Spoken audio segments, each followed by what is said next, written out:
লাবণ্য সেনগুপ্তর বন্ধু সেজে ছদ্মবেশ নিয়ে রুডি সেনগুপ্ত বাড়িতে ঢুকে পড়ে। দেখা যায় সূর্যের জন্মদিন পার্টি নিয়ে কিছু আলোচনা করার মুহূর্তেই সেখানে চলে আসে রুডি। রুডি এসে বলে, আচ্ছা লাবণ্য সেনগুপ্ত আছে? পবি সেনগুপ্ত বলে, আপনাকে তো ঠিক চিনতে পারলাম না।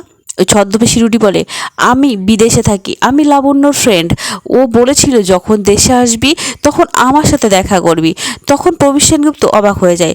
সবাই ভাবতে থাকে এই মহিলাকে অস্বাভাবিক লাগছে, কিন্তু পবি সেনগুপ্ত তাকে জানিয়েই দেয়, লাবণ্যর সমস্ত বন্ধুবান্ধবকে আমি চিনি, কিন্তু আপনাকে আপনাকে তো আমি চিনি না, আপনাকে কখনো দেখিও নি, আর এমনকি লাবণ্য আপনার কথা কখনো বলেও নি। ওই ছদ্মবেশী রুডি বলে, আচ্ছা ঠিক আছে, আপনি লাবণ্যকে একটু ডেকে দিন।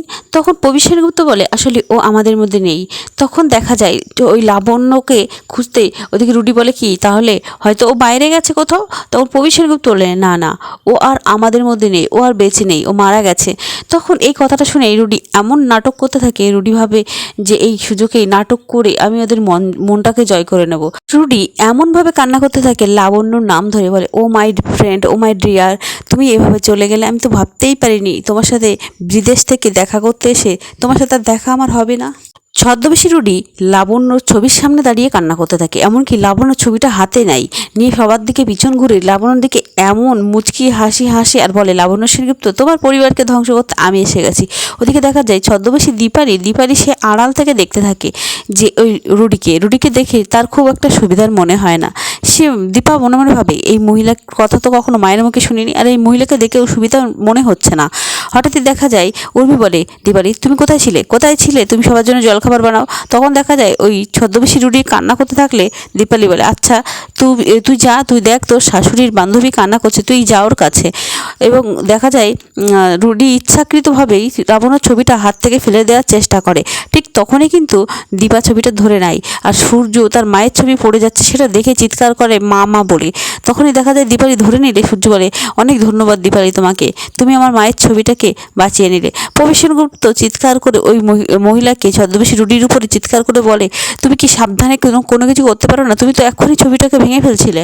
ছদ্মবেশী রুডি বলে, সরি আমি বুঝতে পারিনি, আসলে ওর লাবণ্যর মৃত্যুর সংবাদ পেয়ে আমার সারা শরীরটা কেমন যেন কাঁপছে। লাবণ্য সেনগুপ্ত একটা পুরো ব্যান্ড ছিল, তাকে চেনা এমন কেউ নেই, তাই লাবণ্যর লেখা চিঠি অনলাইন থেকে রুডি বের করে নেয়, এবং রুডি সেই চিঠিটা নিয়ে এসে বলে, লাবণ্যর লেখা চিঠি আমার কাছে ছিল। জয় বলে, কই দেখি। জয় তার মায়ের হাতের লেখা দেখে চিনতে পেরে যায় আর বলে, এটা তোমার মায়ের হাতের লেখা। তখন রুডি বলে, হ্যাঁ, লাবণ্য আমাকে চিঠি লিখতো, আমি লাবণ্যকে চিঠি লিখতাম।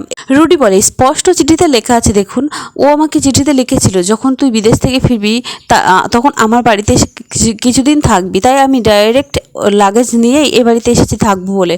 তখন দীপা বলে, এই লোকটাকে আমার একটু সুবিধা লাগছে না, কেমন যেন খটকা লাগছে। রুডি দেখাতে থাকে যে লাবণ্য তাকে কি পাঠাতো, কারণ লাবণ্য সে অনেক জিনিস রুডির কাছে ছিল। রুডি সমস্ত জিনিস দেখায় আর সবার কাছে বলে যে এইগুলো ও আমাকে পাঠাতো, আর অনুজের কাছে গিয়ে বলে, ও তুমি বুঝি অনুজা, তোমাকে তো আমি চিনি, কারণ তোমার ছবি আমি দেখেছি আর তোমার কথা লাবণ্য অনেক বলেছে। সবার পরিচয় সে নিজেই দিতে থাকে আর ছোটদেরকে বলে, তোমরা তোমাদের নাম বলো, এবং সবাই তাকে তাদের সবার নামটা জানায়। আর ওই ছদ্মবেশী রুডি সবাইকে সবার হাতে গিফটটা ধরিয়ে দেয়। সোনাকে সাদা পোশাকে দেখতে পেয়ে রুডি বলে, তুমি এরকম হোয়াইট ড্রেস পরে আছো কেন? রুডি সোনাকে বলে, তোমার হাজবেন্ড মারা গেছে বুঝি। এই বলে সোনাকে সান্ত্বনা দেওয়ার জন্য সোনাকে জড়িয়ে ধরে, এমনভাবে জড়িয়ে ধরে সোনারও অস্বস্তি হয়, আর সেটা দেখে কিন্তু দীপারও অস্বস্তি হয়। দীপার একটুও ভালো লাগে না ওই লোকটাকে, যে লোকটা লাবণ্যর বান্ধবী সেজে এসেছে। সোনাকে এমনভাবে জড়িয়ে ধরে সোনারও ভালো লাগে না, সোনার মনেও অস্বস্তি হয়। দীপা দেখে সহ্য করতে পারে না। দীপা ওই রুডি ছদ্মবেশী রুডির হাতটা ধরে এদিকে টেনে নিয়ে আসে, বলে, ম্যাডাম তুই তো অনেকক্ষণ ধরে এসেছিস, তুই একটু জল খা। এই বলে জল দেয়। আর উর্মি বলে, দীপালি তুমি গেস্ট রুমটা সাফ করে দাও, উনি ওখানেই থাকবেন। দীপালি বলে, হ্যাঁ ঠিক আছে, আমি সেটাই করে দিচ্ছি। রুডি যখন গেস্ট রুমে ঢোকে এবং নিজের চুলটা খুলে সে নিজেকে ফ্রেশ করতে যাবে, ঠিক তখনই কিন্তু ছদ্মবেশী দীপালি আর তার দীপা সেখানে আসে এবং ঘরের বাইরে থেকে দেখার চেষ্টা করে, এবং হাতে কিছু খাবার থালা থাকে, কারণ ওই খাবার থালা নিয়েই ছদ্মবেশে দীপা সে ঢুকতে চেয়েছিল রুডির ঘরে। সে জানতে চেয়েছিল রুডি আসলে কে। দীপা ঘরের বাইরে থেকে উকিঝুঁকি মারছিল, হঠাৎই রুডির চোখ পড়ে ঘরের বাইরে। তখন সে বুঝতে পারে যেখানে দীপা অর্থাৎ তার শাশুমাই আছে। সে মনে মনে বলতে থাকে, শাশুমা অত সহজ নয় এই রুডিকে ধরা। আমি আমি আপনাকেও ঘোল খাইয়ে দেবো। কিন্তু দীপা কম যায় না। দীপা তার মেয়েদের জন্য, তার পরিবারের জন্য এতদিন ধরে লড়াই করে এসেছে, আর শেষ মুহূর্ত পর্যন্ত লড়াই করে যাবে। দীপার সন্দেহ হয় এই লোকটি অন্য কেউ, রুডিও হতে পারে। তাই দীপা তার রুডির ঘরে একটা ছোট্ট ক্যামেরা বসিয়ে দিয়ে আসে খাবার দেওয়ার নাম করে। রুডি এদিক ওদিক তাকিয়ে দেখে কেউ নেই। তখন সে তার নিজের চুলটা খুলে ফেলে এবং নিজের মেকআপগুলো আস্তে আস্তে খুলে নিজেকে ফ্রেশ করে এবং ক্যামেরায় সমস্ত কিছু ধরা পড়ে যায়। তো বন্ধুরা, এভাবেই রুডির পর্দা ফাঁস করুক দীপা। তোমরাও এমনটা চাও তো? একমত হলে কমেন্ট করতে ভুলো না। আর আগামী পর্ব পেতে চ্যানেলটি সাবস্ক্রাইব করে আমার পাশে থেকো। ধন্যবাদ।